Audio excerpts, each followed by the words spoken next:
제 아는 변호사들 중에는 사무실도 거의 운영하시지 않는 분도 있어요. 랩탑이 있고 뭐 출력문만 있으면 되니까. 작년 하반기부터 감지한 건데 로펌들이 신입 변호사를 잘 안 뽑으려고 하더라고요. 신입 변호사가 와서 하는 게 굉장히 루틴한 작업이라고 보는 거예요. 판례 조사하고 자료 정리하고 뒷단 작업이거든요. 루틴화돼 있고 그러니까 얘는 AI한테 맡겨도 되겠다. 그래서 이제 신입 변호사를 잘 안 뽑는 것도 관측이 되고 있습니다. AI랑 직업 언급되는 것 중에 관련성이 가장 높은 거 압도적으로 판사예요. 영어 유치원이 긍정적인 교과 부정적인 교과 사실 동시에 있긴 해요. 20년 뒤에도 우리가 자기 입으로 영어를 구사할까? 입시만 봐도 그게 뒤에 이 문제거든요. 저라고 하면 여기에 들어가는 시간과 노력을 돈을 다른 데 투자하는 게 더 좋겠다라고 생각을 합니다.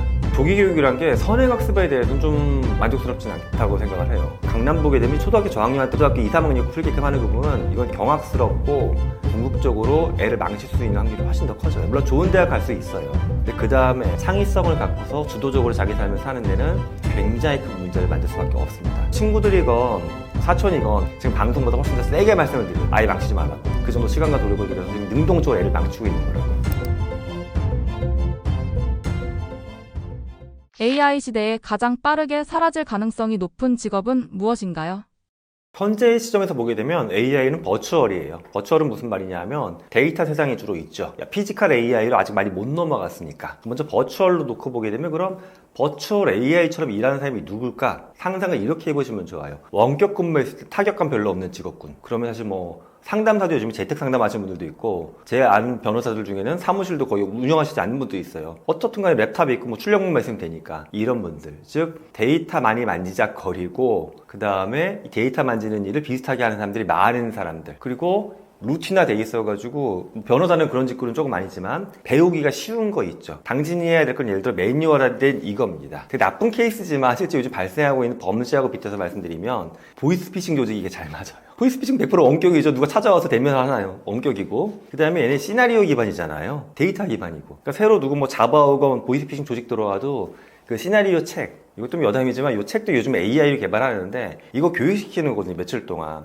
달달달 외우게 해서 보이스피싱 조직원 되는 거거든요. 그러니까 이런 직군에 비슷한 거면은 AI 대체가 많아집니다. 언급한 것 중에 사실 변호사는 전문성이 있기 때문에 빠르게 매뉴얼을 배울 수는 없어요. 근데 이제 어떤 이슈가 있냐 하면 법에 대한 학습이 지금 리갈테크 분야가 워낙 투자가 많다 보니까는 저는 이걸 작년 하반기부터 감지한 건데 로펌들이 신입 변호사를 잘 안 뽑으려고 하더라고요. 그 전까지는 잘 안 됐었어요 이게. 근데 이제 보니까 신입 변호사가 와서 하는 게 굉장히 루틴한 작업이라고 보는 거예요. 그 직군 내에서는 판례 조사하고 자료 정리하고 그들이 만나갖고 뭐 아주 고액의 거래를 따낸다든가 법정에 서가지고 초반부터 막 이거 하는 게 아니다 보니까는 뒷단 작업이거든요. 근데 뒷단 작업은 우린 루틴화돼 있고 턴오버도 있고 그러니까 얘는 AI한테 맡겨도 되겠다. 그래서 이제 신입 변호사를 좀 잘 안 뽑는 것도 관측이 되고 있습니다. 제가 2024년 실제로 1월부터 11월까지 소셜미디어 데이터 긁어서 분석을 해봤어요. AI랑 직업 언급되는 것 중에 관련성이 가장 높은 거 압도적으로 판사예요. 작년 11월까지는 12월은 제가 정치적인 이슈니까 빼겠습니다.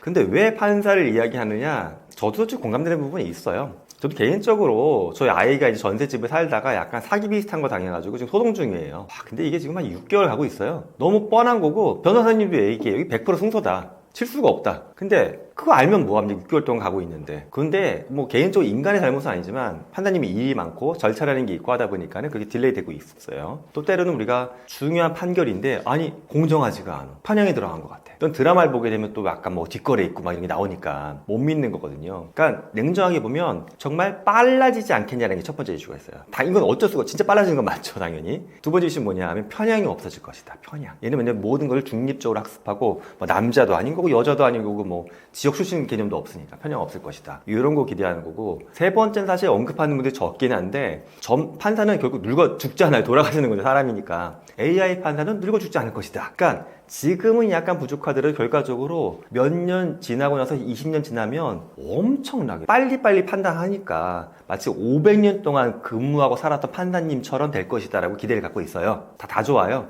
좋아 보이지만 여기 이제 조금씩 들여다보게 되면 문제점이 있습니다. 빨라지는 게 좋지만 편향이 없는 것 같은 게 좋지만 만약에 가정을 해보세요. 내가 만약에 어떤 법적 이슈가 있어서 판결을 받았어요. 일단 막 이렇게 해서 소송을 하고 하려고 했는데 갑자기 판결문이 딱 떠 바로 5분 만에 내가 빅데이터 분석을 해가지고 너에 대한 거 모든 걸 다 긁어갔어. 그러니까 뭐 증명할 필요도 없고 너는 그냥 징역 10년이야. 이렇게 결정을 내려줘. 이게 내 이슈가 됐을 땐 과연 편향이 없다고 개인이 받아들일까? 사람이 잘 안 그래요, 사실은. 우리가 이제 AI 면접관을 보잖아요. 면접 결과가 좋은 사람들은 수용성이 높아요. 근데 면접 결과가 나쁜 분들은 어떤 생각하냐 하면 이게 비인간적이다. 사람답지 않다. 학부모님들도 그래요. 우리가 이제 실제 하지는 않았지만 입시 관련해가지고 만약에 대학에서 경희대에서 학생을 뽑는데 논술이나 이런 평가를 AI로 한다. 학부모님들이 오히려 안 좋아하세요. 이 중요하고 그런 거 무슨 AI한테 맡기느냐. 그렇기 때문에 우리가 이거 있고요. 또 편향성을 좀 더 깊게 들어가게 되면 그럼 정말 데이터 학습시키면 학술적으로 봤을 땐 편향이 없다라고 봐야 되는 거냐? 또 그렇지도 않습니다. 왜냐? 인간이 만들어 온 데이터를 학습하는 거거든요. 근데 여러분이 아까 그렇게 생각하신 거잖아요.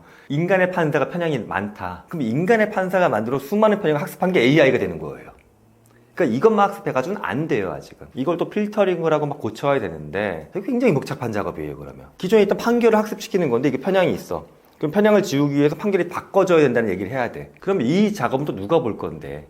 이거 되게 복잡한 이슈예요. 또한 이미 많은 신문들이 보여주는 게 만약 음성으로 뭔가 이야기한다거나 또는 이 사람의 특성이 인구 토끼형적인 게 들어가. 그러면 같은 범죄에 대해서도 백인일 때 흑인일 때 또 만약에 인간 인터뷰한 걸 따내게 되죠. 뭐 억양이나 톤이 어느 지역 억양이냐에 따라서도 AI가 판결이 다르게 나옵니다. 근데 이걸 우리가 받아들일 수 있냐는 거예요. 그리고 또 하나 이런 거 있죠. 깊게 들어가면 정말 논리적이냐 봤을 때 AI는 아직까지 약간 블랙박스적인 성격이 있어요. 이제 인간은 그래도 판결의 이유에 대해서 쭉 설명하죠. 딥하게 설명할 수 있어요. AI도 물론 판결문이라고 해서 보여주긴 합니다. 하지만 판결문 한 줄 한 줄 봤을 때 이상한 부분이 있을 때 이게 끄집어낼 수가 없어요. 네. 또 하나는 이것도 있죠. 인간 판사도 실험을 해보면 비슷한 케이스에 대해서 가장 대표적인 실험이 이거예요. 점심 먹기 전과 후에 판결이 달라요, 실제. 점심 먹기 전에는 사람 배가 고프니까 약간 시니컬해요. 약간 세게 먹이는 경향이 있어요. 실제 이게 논문으로도 있어요. 비슷한 사건들에 대해서 많은 걸 때려 넣어가지고 점심 전후에 형량 비교해보면 점심 먹고 난 다음에가 형량이 약간 낮아요, 사실은. 이게 AI가 없냐? 있어요, 얘도. 저도 학생들하고 좀 법률 실험 많이 좀 어떤 걸 해봤냐 하면 학생들이 어떤 의견서 같은 걸 받아갖고 제가 30개를 동시에 입력을 해봤어요. 1번, 2번, 3번. 그럼 점수가 쭉 뜨고 순서가 떠요. 학생들이 이거 보여주면 대충 타당하대. 맞지? 저 친구 보고서 좀 더 좋네요, 교수님하고 얘기는 해요. 근데 제가 놀라운 건 한번 해보겠습니다라고 해서 번호를 섞어요. 섞고 다시 똑같은 플랫폼에 입력해. 그러면 점수가 바뀌어서 나와요. 우리가 실제 경험하잖아요. AI한테 프로mp트 입력해도 매번 다른 게 나오잖아요. 매번 다른 판결을 해주는 판사를 우리가 수용할 수 있냐라는 거예요. 이건 어찌 보면 개인 이슈로 봤을 땐 정말 미치겠는 거예요. 아니 나는 8년 기대에 있었는데 갑자기 15년. 근데 이게 무슨 뭐 로또 뽑는 것처럼 다시 돌릴 수도 없어. 그렇잖아요. 판결을 내가 만족한 걸 나올 때까지 다시 돌릴 수는 없는 거잖아요. 이게 판사가. 이게 뭐 게임 뽑기, 가차 뽑기 하는 것도 아니고. 이렇게 여러 가지를 놓고 보면 문제가 있죠. 결정적인 마지막 한 방은 이겁니다. 인류가 AI한테 그 중요한 판사의 역할을 맡기게 되면 다른 것도 계속 맡기려고 할 거예요. 뭐 CEO, 대통령, 모든 것들. 그러면 인간은 도대체 뭐가 되는 거냐라는 거죠. 인간은 아마도 모든 판단을 다 맡겨주면 따라만 하는 존재. 이건 기계하고 인간의 관계가 역정되는 거예요. 기계가 마치 신처럼 모든 걸 다 판단해주고 인간은 가만히 있다 기계가 하라는 대로만 하는 존재. 이렇게 될 수 있는 하나의 시발점이 될 수 있어서 저는 좀 개인적으로는 지금 인간 판사나 우리 법률 시스템이 아주 좋다라는 얘기가 아니라 오히려 더 나빠질 장면도 꽤 있다라는 생각입니다. 예. 실제 뭐 판사 케이스에도 그런 게 비슷한 게 있지만 아직까지도 외국 법에서도 보게 되면 변호사나 판사가 참고 용도는 써요. 다른 신에서 보게 되면 제가 휴머노이드라는 책에서도 다른 내용이긴 한데 폴란드의 한 럼주 회사가 휴머노이드, AI 휴머노이드 CEO를 만들었어요. 근데 얘가 기존에 있던 CEO를 내보낸 건 아니에요. 인간 CEO가 있고 아직까지는 AI 휴머노이드 CEO가 이사회에 등기는 안 돼요. 하지만 참고인으로 앉아 있는 거예요. 그럼 우리는 다 자기 라인이 있고 뭐가 있잖아요, CEO들은, 이사들은. 근데 얘는 그게 아니라 정말 편향성이 없게끔 뭔가 가이드라인을 주는 거죠. 그럼 얘 의견도 참고해 보자. 저 이런 거로는 괜찮다고 생각합니다. AI와 자동화 기술이 산업 구조와 고용 시장에 어떤 변화를 미칠까요? 그러니까 지식산업이 현재는 가장 돈이 많이 드는 산업이었어요, 이제까지. 그래서 우리가 산업을 지탱해 왔는데 우리나라도 그렇고 중국도 그렇고 보게 되면 우리가 이제 중국은 세계의 공장처럼 인식하지만 중국이 AI랑 휴머노이드 투자하는 이유도 있어요. 그러니까 자국의 산업을 공장에서 일하는 노동자층은 AI 휴머노이드한테 맡기고 자국민들은 인간만이 할 수 있는 지식산업군으로 옮기려고 하는 거거든요. 그러니까 산업의 판도가 지식산업이 좀 더 몰리는 게 맞긴 맞는데 여기서 또 하나 재밌는 걸 보게 되면 기존의 인간이 갖고 있는 지식 수준에 대한 챌린지가 오는 거죠. 저만 봐도 그래요. 챗 GPT에 만약에 이제 $200 버전의 그 딥 리서치를 쓰게 되면 가끔씩 놀라는 게 나보다 낫다는 생각이 들 때도 있어요. 이미 저희 연구원들보다 나은 것 같기도 해요. 만약에 팀 리서치에 돌리게 되면 한 5분, 10분 돌아가서 나오는 거 보면 속도는 게임이 안 되고요. 시간을 3, 4일 준다는 전자를 놓고 봐도 대충 박사과정 학생 4, 5명한테 리서치를 붙여야지 나오는 게 10분 만에 나오거든요. 이 말은 인간의 지식산업에 대한 어떤 시장 수요는 더 높아진다는 거예요. 그 말은 우리가 AI 때문에 사고할 필요가 없는 게 아니라 오히려 AI 도구가 좋아지면 좋아질수록 지식산업의 파이는 커지겠지만 그만큼 퀄리티에 대한 요구사항도 증가하기 때문에 인간 지식 노동자는 오히려 자기를 더 메타인지적으로 재편해야 되는 거예요. 다시 한번 정리해보면 노동시장을 놓고 봤을 때 몸을 많이 쓰는 직군은 AI 휴머노이드에 의해서 시장이 많이 밀려나면서 이들이 다른 쪽 마켓으로 지식산업 쪽으로 올라올 거예요. 아까 제가 중국이 그 방향이라고 했잖아요. 그럼 지식산업은 만만해지냐? 만만해지지 않는다. 오히려 시장의 요구사항은 높아지면서 지식노동자들은 더 챌린징 받게 된다. 전 큰 틀로는 이렇게 바라봅니다. 저는 이제 우리나라 기업들이 옛날에 디지털 전환이라고 해서 DX 프로젝트를 많이 했어요. 그 다음에 그 같은 맥락으로 요즘에 AX 프로젝트라는 걸 해요. 근데 이것만 놓고 보면 일단 용어부터 좀 문제가 있는 게 AX는 거의 한국에서밖에 안 쓰는 용어예요. 외국은 AI 트랜스포메이션이라는 말을 쓰는데 트랜스포메이션의 그런 목표가 무엇일까라는 걸 잡아야 되는데 자꾸 기업들은 어떻게 하면 인프라, 인하우스 AI 플랫폼 만들고 자꾸 이것만 생각하는데 여기서의 핵심은 조직 구성원들이 자기의 지능을 증강할 수 있는 메타인지를 키우는 게 목표예요. 그러면 회사의 플랫폼이 후지건 뭐건 간에 알아서 자기 도구나 휴대폰인 툴로도 메타인지적으로 사고할 수가 있어요. 자, 이렇게 일단 쉽게 보시면 됩니다. 여러분 옆에 엄청나게 머리가 좋은 새로운 AI가 이렇게 붙는다고 보시면 돼요. 얼마나 머리가 좋을까? 공신력 있는 논문을 놓고 보게 되면 작년 거를 놓고 보게 되면 지맷을 보게 했던 케이스가 있어요. GPT하고 제미나이. 지맷은 뭐냐 하면 미국에서 경영대학원 입학하는 시험인데 지맷 시험에서 이미 작년 기준으로 상위 1% 달성했어요. 근데 이런 툴들을 있는데 나는 안 쓴다. 또 툴이 있는데 내가 잘 쓰려고 하면 어떻게 되겠습니까? 내가 만약에 대학교 1, 2학년 수준의 업무 능력이나 리더십을 갖고 있어. 그런데 지맷 1% 정도 되는 직원을 10명 붙여놓으면 일을 제대로 할 수 있을까요? 이들이 저를 기계니까 무시는 안 하겠지만 이들이 갖고 있는 퍼포먼스 진짜 충분히 못 뽐낼 거예요. 당연히 내가 더 확장적으로 사고하고 창의력도 있고 해야지만 이 도구를 잘 쓸 수가 있겠죠. 자, 그런데 우리나라 조직에서는 이게 어려운 게 구성원들한테 창의성 얘기는 하지만 사실 조직에서 창의성을 말살해 왔던 게 저는 우리나라 문화였다고 봐요. 다른 얘기하면 자꾸 뭐라 그러고 질문 못하게끔 하고 또 리더십만 봐도 그렇죠. 중간관리자 넘어가야지 리더십 교육을 받지 신입사원한테 리더십 얘기 안 하거든요. 신입사원은 팔로우십이란 말을 썼어요. 넌 다 따라가라. 그런데 지금은 그 모든 사람이 다 툴이 너무 좋아지니까 자기가 사회생활 하자마자 리더가 돼야 되거든요. 그러니까 우리가 이제 소프트 스킬 측면에서 리더십, 창의성, 도전정신 이런 것들도 있고요. 또는 메타인지적인 측면에서 또 업무에 대한 전반적인 이해도 측면에서도 사회 초반 신입사원이지만 수많은 박사급 연구원을 데리고서 일하는 것만큼의 그런 지적인 능력이 필요하다. 이렇게 이제 재편되고 있다고 봐요. 아마 부담스러우실 거예요. 지금 말씀드린 거 들어보면. 부담스럽지만 이걸 조금이라도 한 분과 외면하고 있는 분은 사실 사회에서의 대우 차이는 이미 엄청나게 발생하고 있습니다. 미래를 준비하기 위해 교육이 중요하지만 현재 교육 시스템은 어떤 한계를 가지고 있나요? 우리나라 교육이 정말 바뀌지 않는 게 저는 옛날 마지막 학력고사 세대긴 한데 학력고사나 수능이나 지금 줄 세우기예요. 줄 세우기. 줄을 일렬로 세워서 학교 랭킹 따져가고 이렇게 들어가는 거잖아요. 줄을 세우다 보면 생기는 문제가 있어요. 우리가 공정한 걸 바라잖아요. 공정한 걸 바라니까는 줄을 잘 세우길 바라는 거예요. 딱 불만 없이. 그러니까 1점, 2점도 오차가 없이. 그러다 보니까 모든 걸 표준 커리큘럼, 이 범위가 있어. 요 안에서만 시험 문제 낼 거야. 그리고 시험 문제 뭐든지 최대한 객관화, 정량평가하는 것 쪽으로 해가지고 불만 있는 사람 없게끔 만들어놔요. 여기서 점점 더 좋은 대학, 좋은 과 가려고 하다 보니까 생기는 현상이 문제를 빨리 푸는 사람들이 성적이 높게 나오는 구조로 시장이 재편됐어요. 그러니까 저도 그렇지만 실제 과학이건 수학이건 영어건 이렇게 대입시험 봤을 때 교수들도 잘 못 풀어요. 저희끼리도 그 얘기해요. 야, 우리가 수능 다시 보면 우리 학교 못 온다. 그런 얘기 하거든요. 그러면 그렇게 문제를 빨리 푸는 훈련이 아이한테 미래 사회에 도움이 되냐? 아니죠. 빨리 푸는 건 당연히 AI가 훨씬 잘해요. 얘가 전체를 다 이해해서 빨리 풀면 이건 괜찮아요. 근데 문제 푸는 걸 스킬로 만들어놨어요. 영어 지문 이만큼입니다. 제가 실제 수능 문제 봤더니 전 라인 읽었더니 옆에 있는 분이 그 얘기가 들어. 교수님 그렇게 보니까 점수가 안 나오는 거라고. 여기 보고 이렇게 규칙이 있대요. 그렇게 바로 답을 찍어야 된대요, 그냥. 이거를 근데 인간이 알아갖고 무슨 업무에 쓰겠어요. 예. 필요 없거든요. 그래서 교육은 지금 사실 입시 시스템을 가장 큰 좀 마틀렉이라고 봅니다. 근데 이거를 바꾸기는 어려우니까 그 다음 단계 얘기를 드리면 입시 시스템에 대한 학부모님의 맹신, 그다음에 교사의 약간 맹신도에 있어요. 뭐냐?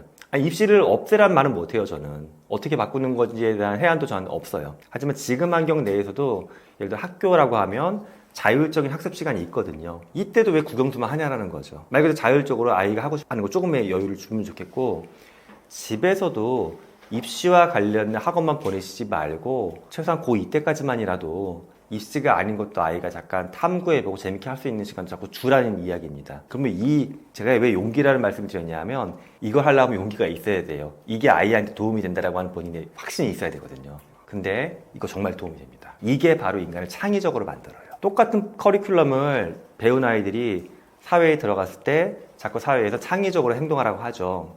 똑같은 걸 15년 공부했는데 어떻게 남과 다른 생각을 하겠습니까? 이건 인지과학적으로 말이 안 되는 요구사항이에요. 근데 전체 공부 분야 중에 10%만이라도 아무도 안 했던 걸 내가 공부를 했어. 만약에 내가 뭐 역학을 공부하거나 무장충을 공부하거나 또는 아무도 안 쓰는 이미 사라진 언어를 막 공부했어. 재밌어서 마치 무슨 뭐 반지의 제왕에 나오는 말처럼. 입시장은 누가 해줘.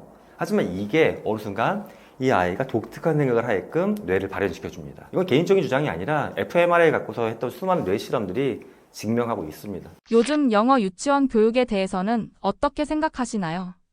영어 유치원이 긍정적인 교육과 부정적인 교육과 사실 동시에 있긴 해요. 왜냐하면 우리가 아직까지 AI로 자동 번역되지는 않잖아요. 물론 이제 AI 클래스 같은 게 일반화가 되면 일단 소통이라는 측면에서 편하게 되겠지만 아직까지는 영어를 대부분 어른이 돼서 좀 구현하는 쪽으로 가다 보니까는 실제 외국인하고 딥하게 업무하는 환경에서 그들의 문화나 언어에 대해서 뉘앙스나 전달력이 차이가 있긴 있어요. 그거를 아이들한테 배우게 해서 이 아이들 나중에 잘하게끔 한다. 이 논리를 봤을 때 저는 이거는 나쁘지 않다라고 봐요.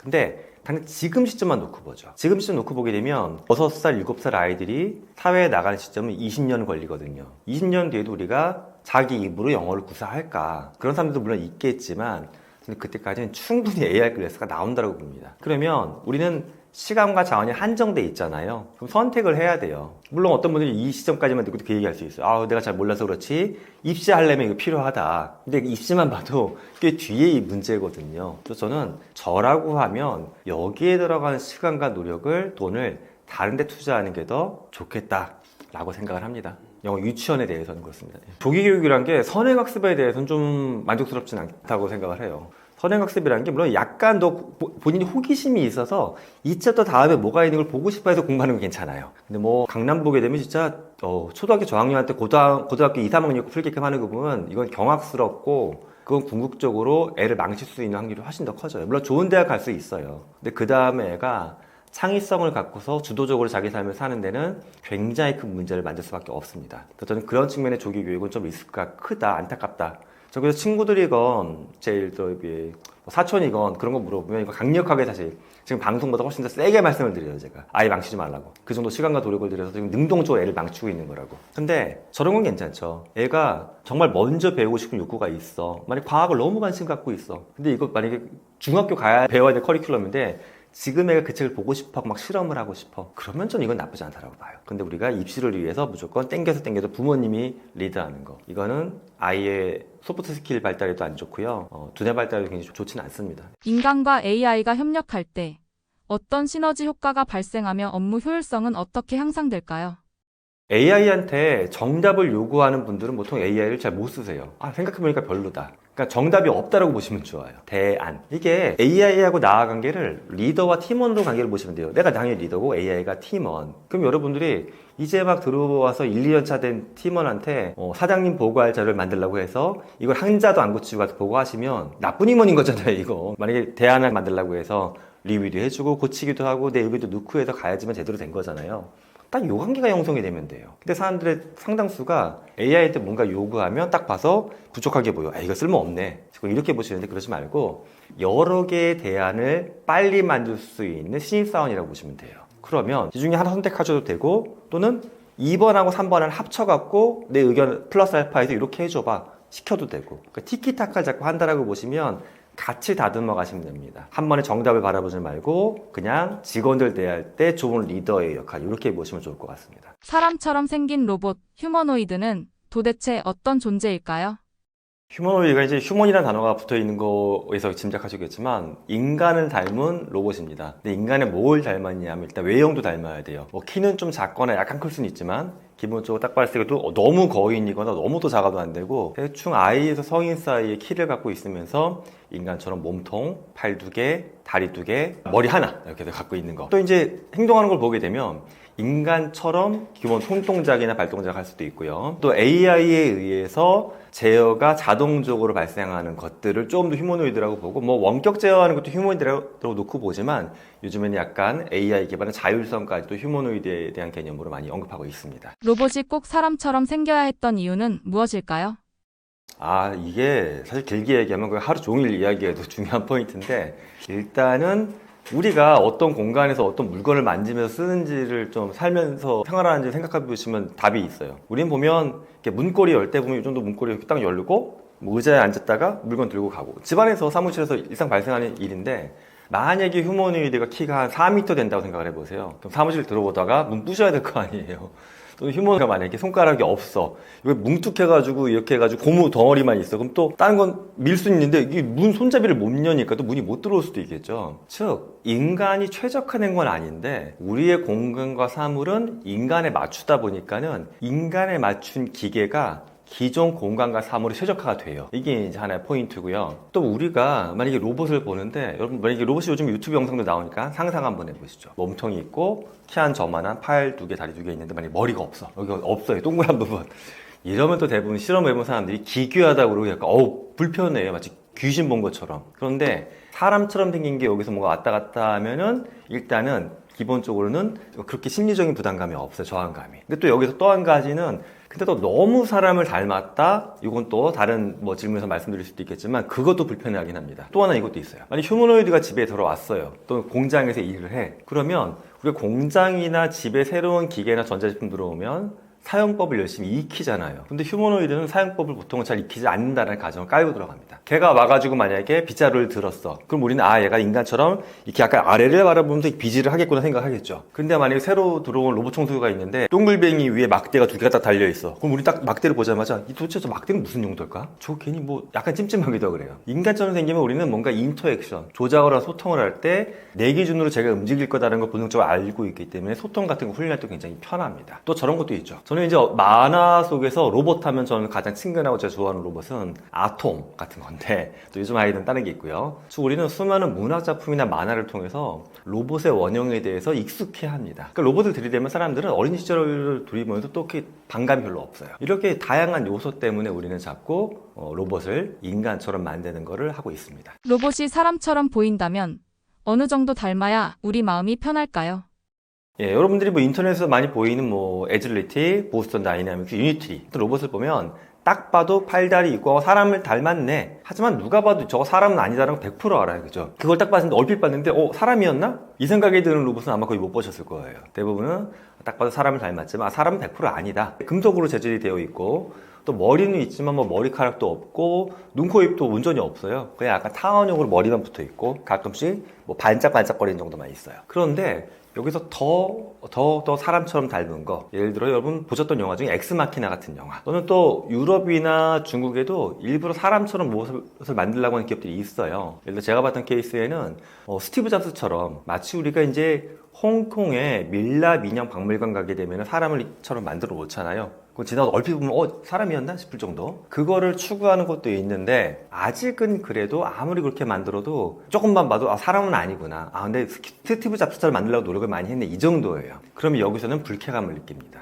근데 이게 이제 심리적인 불쾌감의 감정도 왜 이유가 있을 거 아닙니까? 여러 가지 이유를 얘기하지만 제가 봤을 땐 가장 좀 합리적인 주장이 이건 것 같아요. 진화론적으로. 인류가 호모사피엔스인데 우리 종이 마지막까지 경쟁했던 종이 네안데르탈인입니다. 근데 얼핏 보면 비슷하게 생겼어요. 근데 현존하는 인물 중에 제가 실제 만났던 분 중에 이분이 네안데르탈인하고 닮았다는 분이 있어요. 나쁜 거 아닙니다. 강호동 씨였어요. 옆에서 같이 토크쇼 할 때 앉아있었는데 보니까 덩치도 정말 너무 좋으시고 목도 약간 이렇게 짧으신데 흔히 기골이 굉장히 장대하신 약간 씨름이나 럭비 선수 같은 네안데르탈인이 딱 그렇게 생겼어요. 우리가 딱 보면 고릴라는 아니지만 사람인데 굉장히 좀 좀 강인하고 튼튼해 보인다. 인간은 네안데르탈인에 대해서 약간 불안감을 갖고 있대요. 두려워. 근데 그게 이제 휴머노이드한테도 투영이 됐다. 이렇게 보는 해석이 좀 많이 있습니다. 왠지 제가 날 공격할 것도 같고 제가 나의 어떤 동반자나 나의 어떤 도구가 아니라 날 지배하거나 공격할 것 같은 느낌. 이런 게 이제 언캐니 밸리라는 부분이어서 아직까지는 우리가 기술적으로 조금 어렵지만 언캐니 밸리 문제도 있기 때문에 너무 인간처럼 안 닮게끔 만드는 게 상업적으로는 많이 쓰이고 있습니다. 미래의 휴머노이드와 함께 살게 된다면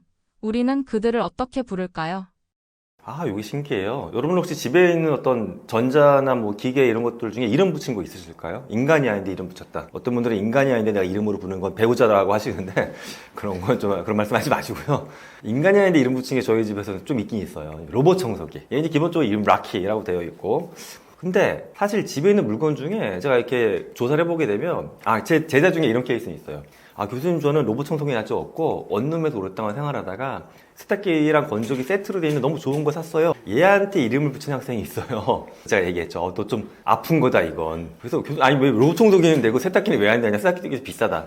비싸고 싸고 문제가 아니라 세탁기는 누가 봐도 뭐 대화도 없고 기계거든요. 움직이는 것도 아니고 인간처럼 뭐 왔다 갔다 빠리빠리 하다못해 로봇 청소기도 팔다리가 없지만 왠지 솔도 밖에 나오면 약간 벌레 같은 느낌도 들지만 기어다니는 것 같은 느낌이 나요. 얘는 말도 해요. 뭐 지금 저 걸레 빨러 가고 있어요. 세탁기는 안 그러잖아요. 자, 그런데 우리가 이름을 붙인다는 게 굉장히 중요한 게 뭐냐면 이름 붙였다는 건 그냥 뭐 로버락의 S9 청소기가 아니라 독립적인 개체를 보는 거예요. 얘를. 근데 이런 가전제품 말고 또 특히 남자분들이 많이 나타나는 현상이 자동차. 특히 이제 뭐 컨버터블 같은 거 타는 분들 보면 이름 자꾸 붙이세요. 나중에 차 판매할 때 약간 눈시울이 나는 글썽여졌다는 분도 있고 저도 옛날에 좀 그런 적이 있어요. 전에 자동차 판매할 때 왠지 헤이딜러에서 갖고 가시는데 사진 찍어드릴게요 하는데 왜 미안하기도 하고 버리는 것 같은 느낌이 들더라고요. 이런 거. 그래서 우리 이제 로봇이 들어오면은 이런 측면을 봤을 때 개인적으로 이름 많이 붙이실 거예요. 지난달에 대중 판매 약간 했던 유니트리 로봇도 보게 되면 구매하신 분들이 자꾸 옷을 입혀요.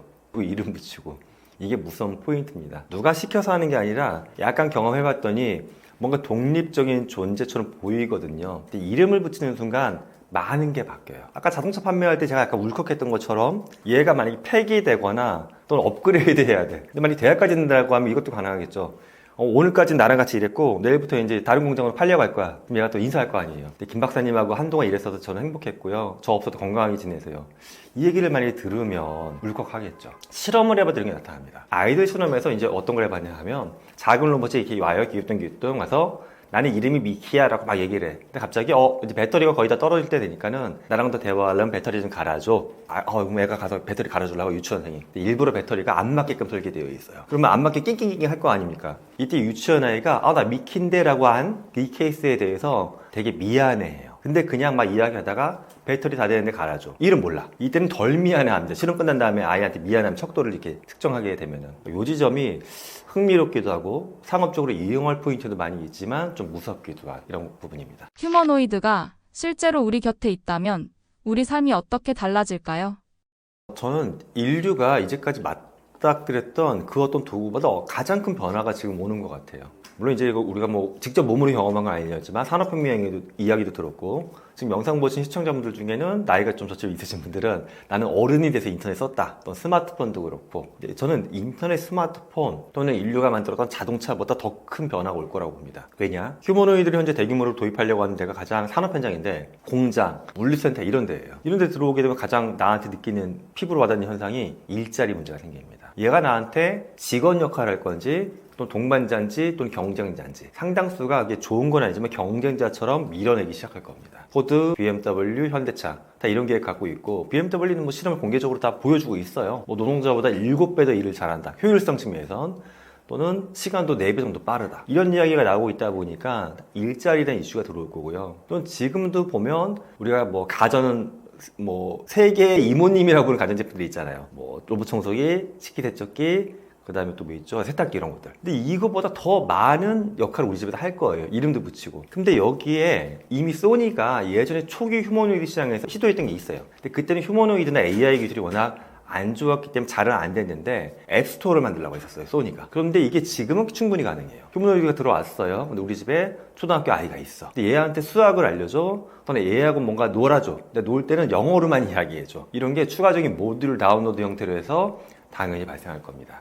자, 그러면 이 신에서만 봐도 여러 개가 발생하겠죠, 변화가. 애가 학원을 안 갈 수도 있고, 집에 어떤 방문학습자 선생님이 없어질 수도 있고, 엄마 아빠가 학습 체크해주는 것도 별로 없어질 수도 있어요. 그럼 아이는 이게 좋다는 얘기는 절대 아닙니다. 휴머노이드랑 같이 보내는 시간이 점점 더 길어질 겁니다. 또 지금만 봐도 일부 사람들은 AI 챗봇하고 뭐 사랑에 빠진 것처럼 나타나는 사회적 현상들이 있어요. 그것이 알고 싶다 해서 이거 취재하고 있더라고요. 그러면 인구와 관련된 시나리오에서도 두 가지가 지금 휴머노이드 산업에서는 다 언급이 되고 있어요. 한 집단은 사람들이 휴머노이드하고 함께 생활하고 너무 편해지고, 심지어 지금 성인돌 만드는 시장에서는 휴머노이드 기술을 끌고 가고 있어요. 그러면 어떤 사람들이 이제 사람들한테 스트레스 밖에서 충분히 받으니까 나는 그냥 집에서는 휴머노이드 몇 대랑 편하게 내 맘대로만 살래, 나만의 왕국, 이렇게 해서 인간의 관계가 줄어들고 출산율도 낮아질 수도 있어요. 또 반면에 휴머노이드를 이런 너무 개인화된 쪽에는 약간 못 쓰게 제도적으로 잘 뒷받침한다고 하게 되면 인간이 어려워하는 작업에는 휴머노이드가 막 투자돼서 하고, 인간은 좀 더 노동시간이 단축이 되면서 육아 부분도 어려운 것만 도움받게끔 해놔. 그럼 가족을 만들고 삶을 살아가는 데 있어서 좀 편하다고 느낄 수 있겠죠. 그럼 또 인구가 증가할 수도 있고. 휴머노이드가 이런 여러 가지 측면에서 기계 이상의 역할을 할 수 있다라는 포인트 때문에 우리가 어느 쪽으로 드라이브 하느냐에 따라 갖고 개인이나 뭐 조직이나 국가나 인류 전체의 삶에 정말로 큰 영향을 줄 수 있다. 근데 제가 이걸 강조하는 이유는 이런 변화가 뭐 10년 후, 20년 후에 쓸만한 휴머노이드가 나오면 약간 천천히 고민해도 되는데, 이미 지난달에 완판했어요. 개인 판매했던 거 완판했고, 일론 머스크, 에절리티 이런 어떤 기업이나 CEO들이 언급하는 것들을 보게 되면 휴머노이드는 무조건 5년 이내에 꽤 대규모로 생산을 한다라는 거예요. 우리 앞에 굉장히 빠르게 다가오고 있는 변화입니다. 네, 몇 가지 좀 고민해야 될 지점. 성적 해소를 위한 휴머노이드의 개발, 휴머노이드 범죄 등 윤리적으로 더 고민해야 할 부분은 없을까요? 휴머노이드한테도 어떤 권리를 줘야 될까? 예를 들어 이거예요. 휴머노이드가 인간을 공격할 수 있냐? 공격할 수 있죠. 이미 미국의 그 국방고등계획연구원이 다르파에서는 2030년까지 전장에 휴머노이드 투입하겠다고 선언을 했어요. 뭐 비밀 프로젝트도 아니고 그냥 대놓고 하고 있어요. 중국 같은 경우에는 지난 겨울, 몇 개월 전인데 이미 유니트리, 사족보행 로봇에는 소총을 장착해서 캄보디아하고 연합훈련 시작했습니다. 그러니까 미래 전장은 휴머노이드끼리 싸우거나 휴머노이드가 인간을 공격할 수도 있어요. 자, 근데 반대로 그럼 인간은 휴머노이드를 공격하거나 막대해도 될까? 제가 상상을 해봤습니다. 막 스트레스 받았어. 집에 왔더니 구형 휴머노이드가 있어. 내가 지금부터 몽둥이로 너 때릴 거니까 넌 맞는 신용하고 힘들게만 하지 반격을 하지 마. 나한테 맞아. 막 때리면서 화를 풀어. 여기선 피해보는 게 없으니까 나쁘지 않을까라고 생각하실 수 있어요. 그런데 좀 더 깊게 가보시면 이런 것도 있죠. 이런 휴머노이드가 만약에 인간의 모든 동작을 조금이라도 학습을 하게 된다. 물론 기술적으로는 이 신에 대해선 학습은 꺼나 할 수도 있지만 또 일부 가져갈 수도 있겠죠. 그럼 이게 과연 인간한테 좋아지는 얘기고요. 또 하나는 이렇게 해서 누가 봐도 인간처럼 보이는 로봇이니까 화를 풀 때 좋았다고 생각하는 건데, 오히려 인간처럼 보이는 로봇한테 비인간적인 행동을 한 게 나잖아요. 이게 나한테 학습이 돼요. 그러면 지금 당장 스트레스가 풀릴지 모르겠지만 내 안에 내재된 폭력성이 더 증가할 수 있는 문제도 있습니다. 그래서 휴머노이드나 로봇에 대해서 권리를 이야기하는 게 얘를 그냥 무슨 뭐 희한한 생각을 해가지고 권리를 줘, 이게 아니라 인간 사회를 보존하기 위해서도 휴머노이드의 권리에 대한 이야기도 나오고 있고요. 휴머노이드하고 인간 사이에 어떤 윤리적인 가이드라인이 있어야 될까? 이것도 사실 충분히 논의가 돼야 됩니다. 또 하나는 얘가 또 세금을 내게끔 될 거예요. 물론 휴머노이드는 뭐 통장 개설하고 이런 일은 저는 없을 거라고 봐요. 하지만 노동을 대체하게 되면 당연히 얘에 의해서 발생하는 생산성만큼 기업은 이익이 나지 않아도 세금을 내야지만 국가 세수가 확보가 되고 소비시장이 돌아갑니다. 이건 제 개인적인 SF적 상상이 아니라 이미 유럽이나 미국의 많은 정치권, 뭐 좌파건 우파건 간에 이 논쟁들이 이미 하고 있어요. 그래서 이런 걸 봤을 때 어떤 뭐 법, 철학, 윤리 이런 모든 것들이 좀 더 인간끼리 살 때와는 다른 맥락으로 또 자꾸 언급이 돼야 되고 고민을 해봐야 됩니다. 휴머노이드가 이제 많은 부분, 특히 생산 과정에 휴머노이드가 대체하지 못할 직업은 무엇이 있을까요? 이제 저희 학생들하고 강의할 때 한번 토의했던 건데 뭐 상상을 해보시죠. 제가 작년에 봤던 넷플릭스 콘텐츠 중에 흑백 요리사가 있는데 거기 뭐 에드워드 리라고 하는 이제 멋진 요리사분이 나타나시잖아요.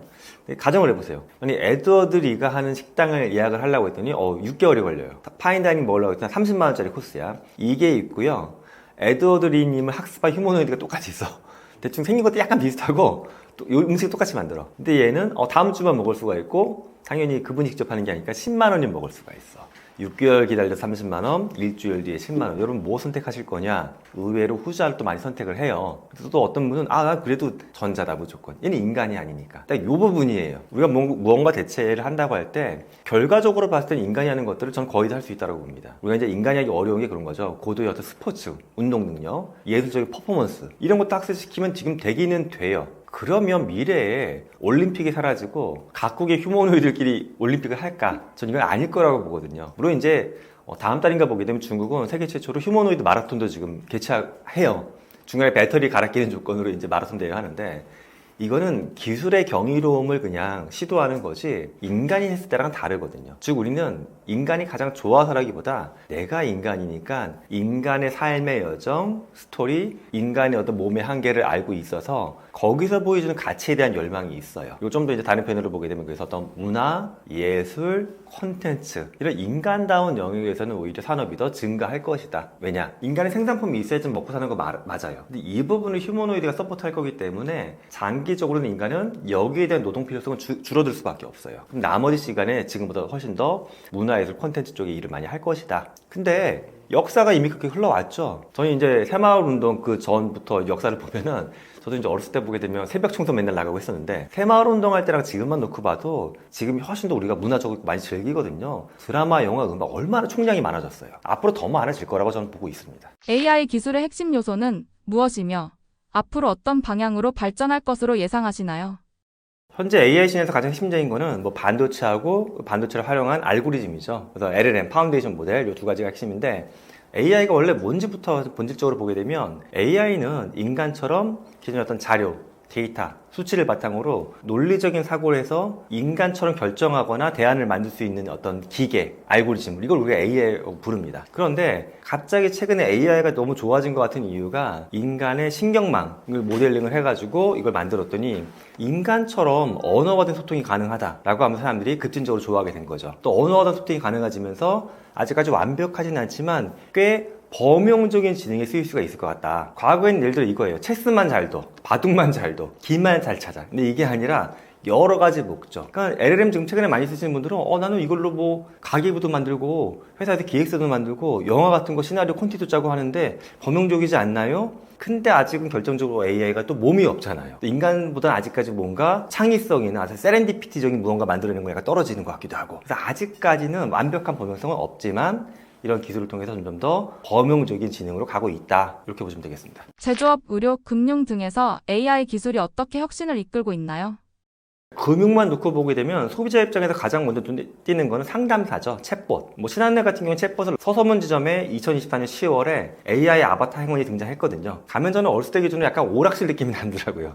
어렸을 때 이렇게 대형 화면이 몇십 인치짜리가 있고 이렇게 앉으면 여기 아바타가 딱 떠요. 제가 오락실에서 어렸을 때 전 실제 하진 않은데 동네 형들이 하던 게임 중에 오락실에 간 배운 누가 포커 게임이 있었거든요. 딜러랑 마주 앉아가지고 그것처럼 아바타가 딱 떠요. 요거 있는데 요런 서비스에도 많이 쓰이고요. 소비자 입장에서는 피부로 안 와닿는 것도 있어요. 뒷단에, 그러니까 백오피스에서 만드는 거니까. 예를 들어서 뭐 뱅크 오브 아메리카도 그렇고 외국 은행들은 어떤 걸 많이 하냐면 신용평가할 때 이 사람들이 신용평가에서 대출 승인 여부 결정해야 되잖아요. 또 신용도에 따라서 금리도 다르게 하는데 이런 거 결정할 때 AI 갖고서 했더니 오히려 대출 승인율이 증가했어요. 이게 증가했다는 게 많은 사람한테 대출해주게 되면 잘못하면 사고가 날 수도 있죠. 사고가 나면 더 안 좋은 거야. 근데 얘는 좋은 쪽으로 표현하는 게 대출을 많은 사람한테 늘렸는데 사고는 더 안 난다. 당연히 기업은 대출에 대한 이자 수익이 증가하겠죠. 그러면 또 재미난 건 소비자한테도 이득이 되는 건 이율을 낮춰주는 시도들이 많이 있어요. 인력을 확 많은 사람한테 빌려주면서 이율을 조금씩 낮춰주는 거야. 그럼 소비자 입장에서도 난 대출 못 받았을 건데 대출이 돼. 금리도 낮아졌어. 좋은 거잖아요. 기업 입장에서는 많은 사람한테 안정적으로 대출해다 보니까 또 이자를 더 수익 측면에서 좋아집니다. 이런 거 쓰이기도 하고요. 뭐 보이스피싱 예방하거나 돈 세탁 예방하거나 이런 거 이제 뽑아내는 거. 기존에는 금융권이 전수검사 못했어요, 이걸. 일정한 어떤 뭐 수치적인 거 맞춰놔갖고 기준이 벗어나게 되면은 알람이 가거나 사람이 봤어야 돼요. 근데 지금은 모든 트랜잭션에 대해서 다 검사하려고 합니다, AI로. 이러다 보니까 금융사고가 훨씬 더 줄어들 수도 있겠죠. 뭐 그런 것도 있고요. 또 이제 이게 의료계로 넘어가게 되면 저는 가장 의료계에서 재미난 시도는 외과팀에서 수술을 학습시키는 겁니다. 이미 작년에 MIT 테크놀로지 리뷰에 그 논문이 실렸습니다. 스탠퍼드 대학 연구진들이 달라붙어가지고 자기들 수술하는 거를 학습을 시켜서 그 다음에 수술 들어가는 의사들이 이미 수천 건의 수술을 학습한 AI로 인해서 여기 리시버, 헤드셋 같은 거 꽂고 있으면 수술에 대한 조언 듣는 것들, 이런 거 이미 시도가 되고 있고요. 또는 뭐 미국의 일부 병원에서는 수술할 때 좀 무겁긴 하지만 애플에 비전 프로 쓰고 이렇게 수술하거든요. 그럼 이게 뭐 메타버스적인 증강현실 기능도 있지만은 이미지를 띄워주거나 가이드를 할 때 AI가 동시에 같이 판단해줘요. 이렇게 의사가 보고 있으면 의사가 어떤 걸 띄워줘, 어떤 걸 하자, 말을 하지 않아도 얘가 상황 판단을 먼저 해가지고 수치나 이미지를 먼저 띄워줍니다, 눈앞에. 그러면 의사의 수술의 집중도나 성공 확률은 훨씬 더 올라갈 수 있겠죠. 뭐 이런 것들 의료계에서 시도가 되고 있고요. 또는 이제 신약물질 개발할 때도 보면 AI가 많이 쓰여요. 반복적인 실험을 얘가 대신해주거든요. 저희 아이도 둘째 아이가 유전공학 쪽 전공하고 있는데 새로운 신약물질 연구를 요즘 하고 있더라고요, 랩에서. 그때 보면 하루에 이제 AI 플랫폼에 들어가서 실험을 20번까지만 돌려볼 수 있대요. 그럼 매일 마치 우리가 게임에서 빵 찍어놓고 만드는 것처럼 얘는 오늘 중에 실험 다 해야 된다고 들어가서 하더라고요. 그런 것들도 의료 분야에 쓰이고 있고요. 정말 단순하게는 이런 것도 쓰이고 있어요. 제가 아는 실제 어떤 젊은 창업가가 이거 관련된 스타트업을 만들었는데 의료나 이런 제약 분야를 보게 되면 용어가 굉장히 어렵잖아요. 그리고 하나의 어떤 개념을 여러 개의 용어로 다르게 부르기도 하고요. 또 정말 신기한 건 이 의학 분야에서 의사들이 이게 발음을 막 이렇게 얘기를 하게 되면 그 차팅해야 되잖아요. 정리하는 거. 이것도 엄청 큰 시장이에요. 근데 기존에 사람이 달라붙어서 직접 했어요. 그런데 최근에 호주의 케이스도 보게 되면 호주의 일부 병원에서는 의사가 이제 말하는 걸 옆에 있는 AI가 레코딩을 떠서 차팅을 해요. 근데 차팅이 예전에는 오류가 컸어요. 이 오류가 있으면 의학 분야에서 굉장히 크리티컬한 게 만약에 잘못 차팅이 돼가지고 환자가 이 정보를 갖고 와서 다른 병원 갔는데 사고가 나, 이런 뭐 의료사고가 엄청 커지죠. 근데 지금은 이게 감소할 수준까지 왔다는 거예요. 물론 제로는 아니지만. 그러니까 이런 것들, 이런 다양한 분야에서 아주 원천적인 의료의 기술이나 수술할 때도 쓰겠지만 그냥 우리는 단순한 작업이라고 봤던 의사들끼리 어떤 커뮤니케이션, 차팅, 이런 작업도 AI가 중간에서 매개체 역할을 충분히 이미 잘하고 있다라고 볼 수가 있고요. 또 제조업 현장에서 보게 되면 버려지는 데이터가 너무너무 많았어요. 안 쓰는 데이터. 이 데이터도 긁어오게 되면은 어떤 품질 관리하는 데 있어서 충분히 좋은 의사결정할 때 도움이 된다라는 겁니다. 또 이제 국내에도 보게 되면 저는 이제 그런 얘기 정말 지방 가면 많이 들어요. 국내 가면 어떤 뭐 산업군별로 단지라는 게 있잖아요. 예를 들어 어떤 데 가면 기계와 관련 특정 부품만 만드는 회사가 20군데가 있어. 20군데 기업들이 다 또 역사도 길어요. 자녀분들이 이렇게 맡아서 하는 경우도 있고. 그럼 이분들은 요즘에 이제 만나면 우리는 AI 시대에 뭐를 해야 되느냐 저한테 질문들을 많이 하시는데 그럼 그때마다 이렇게 얘기를 드려요. 혹시 홈페이지가 몇 개국 언어로 되어 있냐고. 그러면 한국어하고 영어 정도. 해외 거래 많이 하세요. 그러면 솔직히 지금 규모가 작고 해외 뭐 마케팅 담당한 전담 직원이 있는 것도 아니어서 그냥 가끔씩 지역에서 무슨 박람회 같은 거에 같이 껴가지고 가는 거 있잖아요. 이런 거 하신다고 하더라고요. 저는 이제 여기서도 그런 말씀 드려요. 그러면 번역기가 약간 틀릴 수도 있지만 10개국 언어 번역하는데 10분도 안 걸린다. 이 정도 홈페이지 물량이면 번역해서 올리시라고. 직접 못 하시게 되면 직원 하나가 붙어서 좀 컴퓨터 잘 다루는 직원 번역해서 홈페이지 관리 직접 안 하거든요. 중소기업들은 관련하는 업체한테 요대로만 올려달라고 하라고. 그럼 하다못해 1년 두세 개 커리어라도 더 들어올 거라고. 예. 또는 제조업 데이터 같은 거 여기는 다 데이터가 있는데 서로 합치지도 않고 어떻게 합쳐질지 모르겠어. 그러면 이것도 한번 그냥 협회도 있고 하시니까 데이터 분석 작업 한번 해보자고. 우리가 AI 써가지고 이런 제안도 드리고 합니다. 군사 전략에서 AI는 어떤 역할을 할 수 있을까요? 사실 AI가 예전부터 워 시뮬레이션에는 굉장히 많이 쓰였죠. 워게임 할 때. 사실 전쟁이란 게 스타크래프트 같은 생각을 해보게 되면 처음부터 누가 이길지 예측할 수 있으면 굳이 사람이 나가 싸우지 않고 끝날 수도 있잖아요. 그래서 워게임은 전쟁의 결과를 예측하거나 또는 전략을 바꾸기 위해서 많이 쓰였습니다. 최근에는 좀 더 이제 그게 디테일하게 여러 군데 나눠서 쓰이고 있는 건데 예를 들어서 군인들이 타겟팅을 하거나 어떤 의사결정 내릴 때도 AI가 보조 시스템이 들어와서 같이 해주는 것도 있어요. 아직까지는 격발을 하는 결정을 AI가 하진 않아요. 하지만 조종관을 이렇게 틀거나 할 때도 정밀하게 타겟팅을 빠르게 하는 거, 이런 건 당연히 AI가 지금 너무 잘하죠. 비전 처리해가지고 그런 거 하게끔 하는 것도 있고요. 또 이제 GPS 같은 장비 달아가지고 또 미국 군인들은 뭐 지금 하다 안 하다 하지만 비전 프로나 또는 MS의 홀로렌즈 같은 걸 기반으로 이렇게 고글 기반으로 작업 많이 했었거든요. 그럼 이제 군인들이 보는 시야, 작전 환경, GPS 정보 이런 걸 긁어다가 실제 인간의 눈으로 동시에 분석 못해요. 데이터양이 실시간으로 계속 바뀌니까 이런 거 분석할 때도 AI가 이미 쓰이고 있습니다. 이런 거 쓰는 것도 있고요. 또 이제 대규모 시를 놓고 보게 되면 드론 같은 거 제어할 때 드론을 20대를 띄워야 되는데 인간 조종사 20명이 붙어갖고 동시에 20대를 제어하냐 이렇게 이제 안 하거든요. 그럼 이제 군집 제어를 합니다. 군집 제어하는 게 서로 일단 충돌이 되면 안 되잖아요. 서로 또 같은 것만 타겟팅해도 문제가 있는 거고 그러니까 이런 것도 효율화 높이기 위해서 인간은 마치 한 덩어리를 스타크래프트 할 때 우리가 묶어갖고 제어하듯이 뭐 그렇게 제어하는 기술에도 AI가 쓰입니다. KF-21과 같은 전투기에도 AI 도입이 가능할까요? AI 기술이 군사 분야에서 어떻게 발전할 것이라고 보시나요?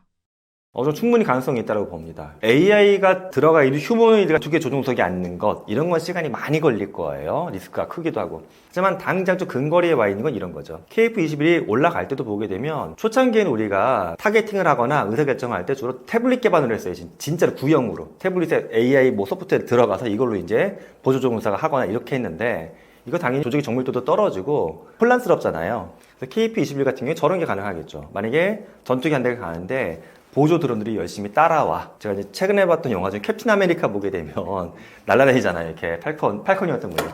근데 옆에 보면 보조 또 드론들이 쫓아다니잖아요. 이거 100% AI로 돌아가는 거거든요. 딱 이렇게 보시면 돼요. 내 기본적인 방향성이나 공격의 디렉션은 얘기해주고 얘가 나를 보조적으로 정밀 제어하지 않아도 내 의도나 조정에 맞춰갖고 함께 군집화돼서 행동해 주는 거죠. 집단지성처럼. 이런 데는 쓰이기가 굉장히 좋다라고 봅니다. AI는 앞으로 어떤 방향으로 발전할 것으로 예상하시나요?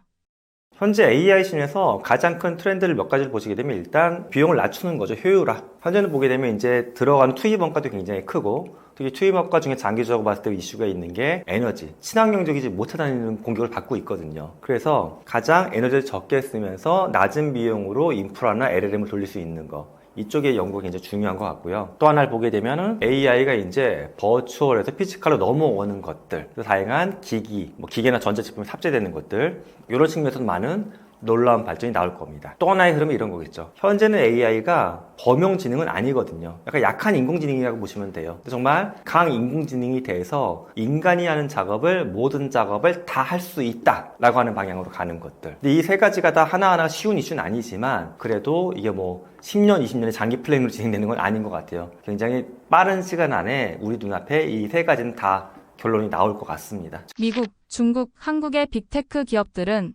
휴머노이드 로봇 기술을 어떻게 선도하고 있나요? 순서가 원래 중국이 좀 뒤에 있었던 건 맞아요. 왜 지금은 중국이 투자를 많이 해서 뭐 미국하고 나란히 왔고 냉정하게 보면 한국이 좀 뒤에 있습니다. 현재 인정해야 될 것 같아요.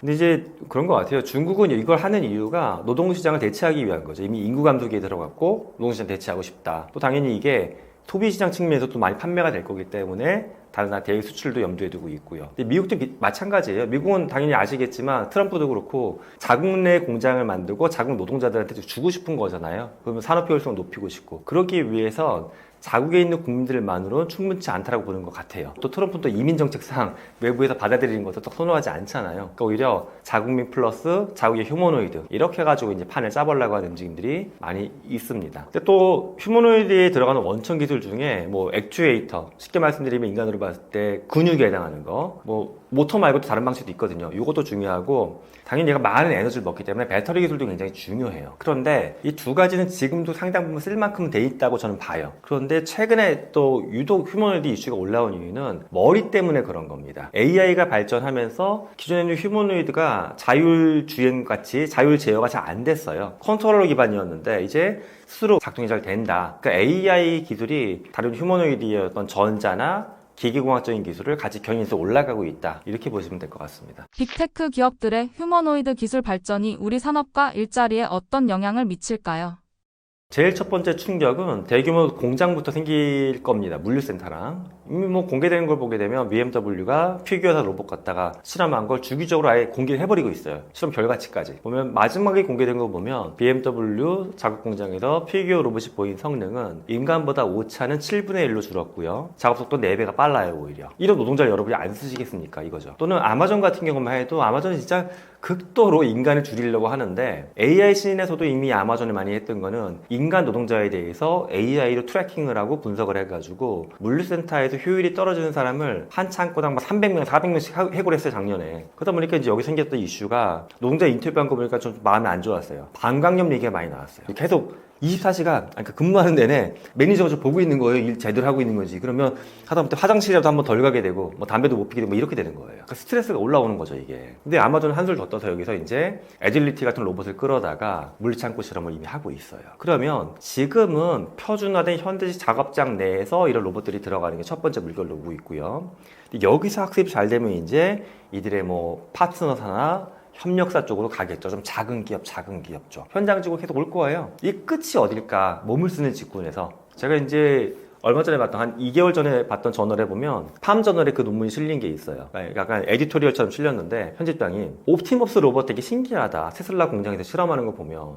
근데 그럼 농장에도 올까? 자기가 봤던 농장은 이런 환경이다라고 하는 거예요. 한 3, 4명이 이제 가족끼리 운영하고 있고 돼지도 키우고 뭐 딸기도 키우고 하는 거예요. 비가 오면 막 진흙탕이 있고 막 먼지가 날리고 진흙 바닥을 로봇이 걸어다니면서 먼지가 있어서 이렇게 피하면서 막 일을 할까? 안 된다고 보는 거예요, 아직은. 그렇다고 부정적인 메시지로 끝나는 게 아니라 하지만 되면 좋겠다. 언젠가 되지 않겠냐. 왜냐? 되면은 지금 미국은 대규모 농장에 제가 이제 딸기 수확하는 기계를 봤는데 진짜 엄청나게 커요. 대규모 버스만 해. 그 쫙 가면서 그 안에 기계를 내부를 보면 이렇게 손이 여러 개가 붙어 있어요. 마치 괴물처럼, 벌레처럼. 얘가 딸기를 따. 근데 하필이면 딸기가 중요한 이슈인 게 딸기가 잘못 따면 상품성이 없어져 뭉그러지니까 기계가 정밀하게 딱 힘을 줘도 딱딱딱 따내는 거예요. 바구니에 쫙 담고. 인간 속도 비교는 아예 해볼 의미가 없어요. 축구장이 몇 배 면적을 순식간에 따버리니까. 근데 이런 거는 대형 농장에서야 되는 거고 조금 전에 팜저널에 있던 케이스처럼 소규모 농장에 이런 게 못 오거든요. 기계도 비싸고. 팜저널의 꿈은 이거더라고요. 로봇이 몇 대가 와. 뭐 세대를 딱 고용하고서 마치 한국의 농장에서 외노자분들 도와주시는 것처럼 대충 똥도 치우고 사료도 주고 비닐하우스도 씌우고 딸기도 따고 여러 가지 일을 해. 뭐 시키고 싶은 날 그 목록을 만들어 놓은 게 있는데 몇 시까지 시키고 싶다고 해놨더라고요. 이 말은 장기적으로 일로도 간다라고 보는 거예요. 그러면 우리는 아직까지 인터넷 영상을 보면 현대식 공장, 뭐 글로벌 기업만 하고 있으니까 아이고 뭐 난 상관없겠지인데 생각보다 이 다음 단계 넘어오는 속도가 그렇게 느리지는 않을 것 같다라고 저는 생각합니다. 시장성이 크니까. 각국 정부의 지원 정책은 빅테크 기업들의 휴머노이드 개발에 어떤 영향을 주고 있나요? 일단 아직까지는 사실 휴머노이드와 관련된 법은 거의 미비하다고 보시면 돼요. 모든 국가가. 그래서 가장 이 주도성 있게 볼 수 있는 건 첨단 기술이나 스타트업에 대한 지원책, 그리고 AI와 관련된 규제. 이게 이제 휴머노이드 견인하는 데 좀 영향을 많이 주고 있습니다. 먼저 AI 씬을 놓고 보게 되면 가장 AI 그냥 개발 측면에서는 저는 뭐 어떤 윤리적이거나 도덕적인 측면을 제해서 그냥 효율성만 놓고 봤을 때 중국이 가장 AI 발전에는 도움이 되는 것 같아요. 왜냐하면 그들은 사회적으로 어떤 치안이나 통치를 위해서 데이터 수집을 엄청 하잖아요. 바이오 정보니 뭐 싹 다 긁어가요. 얼굴 정보 다 긁어가고. 근데 이걸 또 가공해 쓰는 거에 대해서 굉장히 허용적이죠. 기술 발전을 시킨다고. 근데 이게 예를 들어서 우리나라에서 길거리에서 막 얼굴 찍고 CCTV는 많이 있지만 이거 사람들 뭐 동영상 AI 플랫폼 만드는데 쓰겠다. 국민들이 난리가 날 거예요. 근데 중국은 이제 그게 된다라는 거고. 또 반면에 유럽을 놓고 보게 되면 유럽은 인권이나 철학적인 부분에 대한 고민들이 법에 많이 녹아들어가 있어요, 이미. 근데 이제 올 봄에만 있었던 AI 서밋에서도 그 얘기가 나왔더라고요. 프랑스에서 그 얘기가 나왔어요. 아니, 이렇게 우리는 길게 보고 천천히 인간 중심적인 AI 기술 만들려고 하다 보니까 오히려 기술 발전 저해되고 있다. 이것도 사실 당연히 정부 수장 입장에서 고민해볼 포인트가 되겠죠. 속도 밸런스 측면에서. 우리도 약간 거기서 느슨하게 하고 싶다. 산업이 더 발전하기 위해서. 뭐 이런 이야기가 나왔습니다. 근데 미국을 또 보면 미국도 자율 규제 중심이에요. 먼저 약간 해봐라는 거예요. 그러니까 규제를 먼저 한 다음에 이렇게 하는 게 아니라 일단 해보고 문제 있으면 그때 가서 후처리하는 게 미국의 정책이라고 현재는 해석이 됩니다. 그리고 또 중국은 한 10년 전부터인 것 같아요. 그때부터 독일이나 또 미국 쪽에 젊은 친구들을 많이 보냈어요. 공부하고 오라고 국가 예산으로. 그리고 또 그들이 현지에 남아있지 않고 돌아오게끔 많이 제도를 짰습니다. 그래서 지금 중국의 유니티건, 뭐 유비테크건, 샤오미건 돌아가가지고 휴머노이드 만들고 있는 사람들이 된 겁니다. 그러니까 그들이 갑자기 2, 3년 만에 뭘 만들어낸 게 아니에요. AI 씬 전부터 노력을 많이 했고 그게 최근에 AI랑 뭉쳐지면서 갑자기 시너지가 나타난다. 이렇게 볼 수가 있습니다. 그러니까 우리나라는 반면에 AI 측면에서도 좀 준비가 부족했던 것 같고 인재들도 보게 되면 자꾸 국내 인재들도 해외에 나가고 있잖아요. 해외에서 공부한 사람들 들어오는 것도 빈도도 적고. 그러니까 브레인 드레인 현상이 나타나다 보니까는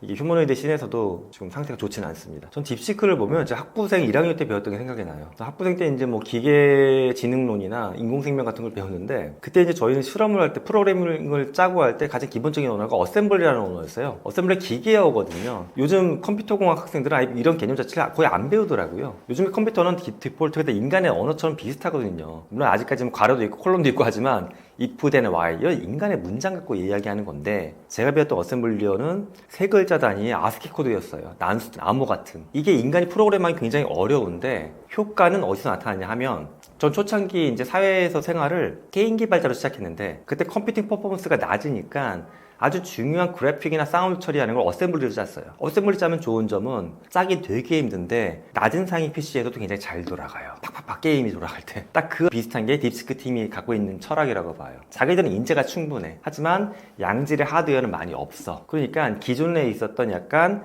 저가의 하드웨어를 병렬로 붙이고 인재들이 이걸 하나하나 달라붙어 하고 코드 한 줄 한 줄을 최적화 시켜하고 효율을 만들어낸 겁니다. 그러니까 기술적으로 가능한 것 같았는데 설마 그걸 하겠어 했던 거 진짜 사람들이 붙어갖고 한 거예요. 저는 그런 측면에서 딥시크를 좀 엔지니어링 측면에서는 멋있다라고 생각을 합니다. 예. 한국 빅테크 기업들은 미국이나 중국 대기업에 비해 어떤 차별화 전략을 가지고 있나요? 사실 우리나라 빅테크 기업들이 원천 기술을 장기적으로 개발하는 부분이 좀 적은 것 같죠. 예, 어쩔 수가 없는 게 우리나라는 국가 기획도 그렇고 기업 기획도 그렇고 단기적으로 짜거든요. 그러다 보니까 뭐 최근에 신을 보면 저 카카오가 좀 많이 안타까운 기업 중에 하나예요. 카카오는 태생부터도 내수 시장을 바탕으로 짠 거거든요. 걔네 외국 나가서 뭐 파병하겠다는 계획이 별로 없어요, 처음부터. 근데 내수 시장에선 그야말로 골목 상권까지 다 먹겠다는 게 카카오의 전략이거든요.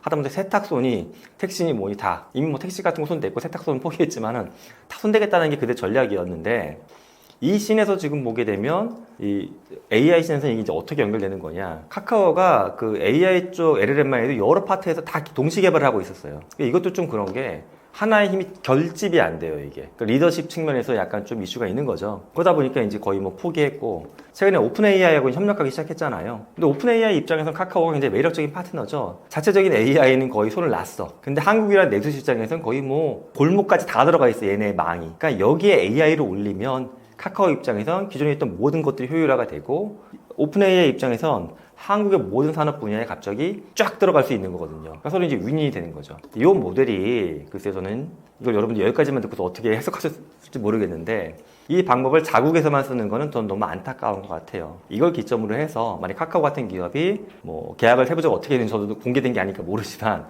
이 비슷한 모델로 오픈 AI를 손잡고 다른 나라를 나갈 수 있으면 해피한 거죠.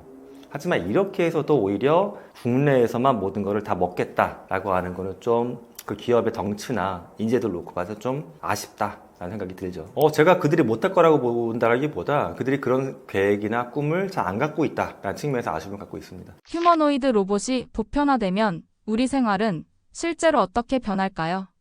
일단 산업 현장에서 보게 되면 당장은 노동자들이 처음에는 싫어할 거예요. 내 노동을 대체하는 거니까. 하지만 이게 좀 더 장기적으로 보게 되면 인간한테 어렵고 불편하고 힘든 작업들을 노동을 대체해 주는 거거든요. 그러면 공장 내에서 나는 조금 더 좋은 포지션에 일을 할 수가 있겠죠. 생각을 해보시면 산업혁명기랑 비슷한 것 같아요. 옛날에 우리가 증기기관이 없을 때는 인간의 몸으로 그 기계를 돌려가지고 또 소 같은 거 말의 힘을 빌려가지고 했거든요. 그럼 지금 그럼 대규모 옷감 공장에 인간이 없냐? 그렇진 않죠. 더 좋은 기계가 옷감을 만들어 주는데 인간의 생산 현장 내에서도 관리직이나 운영직군의 일을 맡고 있거든요. 이런 공장이 많아진 거예요. 그러니까 지금도 보면은 이제 자동차 공장에 로봇이 들어온다. 당장은 내 일자리가 줄어드는 것 같겠지만 장기적으로 보게 되면 더 다양한 공장이 많이 생길 거고 그 모든 공장에는 이제 말단에서 일하는 노동자들이 각 공장의 운영자나 관리자급으로 일을 할 수 있게끔 점점 산업은 재편이 될 겁니다. 이렇게 올라갈 것이고요. 이 흐름이 또 커지다 보게 되면 이제 가정에서 휴머노이드를 만날 수 있는 기회도 증가할 거예요. 당장은 휴머노이드가 가격이 비쌉니다. 지난달에 유니트리가 판매했던 로봇만 봐도 현재 가장 싸다라고 언급했지만 스타트 가격이 16,000달러였어요. 배송비랑 관세 포함하면 당연히 확 올라가고 그런데 어떻게 들어오냐 하게 되면 이게 라스 모델로 들어올 겁니다. 그러니까 RAAS 로보틱스 애저 서비스라고 해서 마치 기업들이 소프트웨어 빌려 쓰는 사스처럼 마치 가정에서 비대 정수기 빌려 쓰는 것처럼 렌탈 모델로 들어올 겁니다. 그러면 얘가 우리 집에서 어떤 역할을 할까? 일본에서도 최근에 컨셉 명성이 나온 게 있는데 비슷한 맥락으로 만들어 놨더라고요. 휴머노이드가 그렇게 적절하게 사람처럼 닮아 있고 약간 쫄쫄이 같은 옷을 입고 있는데 집에 들어와서 싱크대에 서가지고 설거지를 해요. 식기 세척기 돌리니까 싱크대에 서가지고 설거지를 하고 구형 진공청소기 있죠. 손으로 미는 거. 그걸 바탕으로 밀고 다닙니다. 그리고 지방에 있던 다양한 노동을 또 얘가 해줄 거예요. 그리고 또 그게 뭐 긍정적인 것만은 아니지만 이미 인구 고령화가 되고 개인 독거 거주하는 분들이 많아지다 보니까는 돌봄 로봇 시장도 점점 커지고 있어요. 그래서 사실 국내 시도는 좀 적었지만 유럽의 케이스를 보면 어떤 게 나와 있냐 하면 아직까지 완벽한 휴머노이드는 아니지만 밑에는 바퀴로 구동되고 뭐 팔이 있고 약간 모니터가 얼굴 역할을 해주는 이런 로봇가 왔다 갔다 하면서 약도 챙겨드리고 우울해하는 것 같으면 노래도 틀어드리고 말동무도 해주는 이런 거 시도가 됐고요. 또 약간 다른 거는 이것도 시도가 됐어요. 부모님들이나 이게 환자분들이 가족을 자꾸 보고 싶어 하잖아요. 또 젊은 층은 자기 일도 있고 하니까. 그래서 평상시에는 약간 이런 역할을 하다가 얼굴 부분이 모니터가 돼 있어요. 약간 휘어져 있어가지고 이게 원격지에서 자녀가 접속을 하게 되면 마치 빙이 된 것처럼 이 로봇의 얼굴 표정이 자녀의 실시간 통화하는 거 이게 딱 매핑이 돼서 뜨고 자녀가 움직이면 자녀가 옆에서 엄마 아빠한테 이렇게 반찬도 놔줄 수 있고 이런 것들도 시도가 되고 있어요. 그래서 이게 지금 SF 이야기가 아니라 이미 파일럿 단계에서 다 해보고 있거든요. 그러니까 이런 게 다 깔린다고 하면 우리의 일상은 정말 여러분이 인터넷을 통해서 느꼈던 변화, 스마트폰을 통해서 느꼈던 변화보다 몇 단계 이상의 변화가 나타날 것 같아요. 저는 여기서 이제 우리가 안 좋아지는 것도 많이 있기 때문에 미리 준비도 다 했으면 좋겠다는 것도 있고요. 또 하나는 어떤 개인의 경력 또는 기업의 비즈니스, 우리나라 국가 전체적인 위상 측면에서도 이 기회를 잘 잡아야지만 좋은 방향으로 갈 수 있지 않을까. 그냥 좋은 게 나오면 쓰겠지 이런 마음 갖고 계시기보다는 내가 개발자나 엔지니어가 아니더라도 관심을 갖고서 이 방향이 좋은 쪽으로 갈 수 있도록 자꾸 우리가 보이스를 내면 좋겠습니다. 제가 작년에 여름에 슈미투버 교수님을 인터뷰를 했었습니다. 카우스트에서 AI 센터를 맡고 계신 교수님인데 현대 AI의 아버지라고 불리시는 분 중에 한 분인데 슈미투버 교수님한테 제가 물어봤던 건 이거였어요. AI가 많은 사람들한테 충격을 줬는데 이 충격은 어떻게 흘러갈 거 같냐. 이 교수님이 이걸 약간 뒤집어서 말씀하셨었어요. 그때. 아직까지 충격받은 게 아니다. 진짜 충격은 AI가 몸이 생기는 피지컬 AI, 대표적인 휴머노이드겠죠. 이런 게 왔을 때 인류는 이제까지 보지 못했던 엄청난 격변을 겪게 될 것이다 라고 했는데 저는 그 말에 너무너무 동의가 됐습니다. 반면에 우리는 어떤 기술적인 측면도 그렇지만 사회적으로 또는 관념적으로 준비가 너무 안 돼 있는 것 같다. 이런 준비를 같이 해가야 될 것 같아요. 그래서 AI가 테크의 영역이었지만 지금 일상 영역으로 들어왔잖아요. 일상생활 하실 때 많이 쓰시잖아요. 제 주변에 소상공인분들도 AI 많이 쓰세요. 이렇게 넘어간 것처럼 앞으로 AI는 더 기계적인 부분까지 밀고 들어올 겁니다. 그러니까 AI건 휴머노이드건 남의 이슈, 테크의 이슈라고 보시지 말고 나의 삶에 실제적으로 많은 영향을 줄 것이다 라고 바라보시면서 계속 같이 좀 고민해 주시면 좋겠습니다.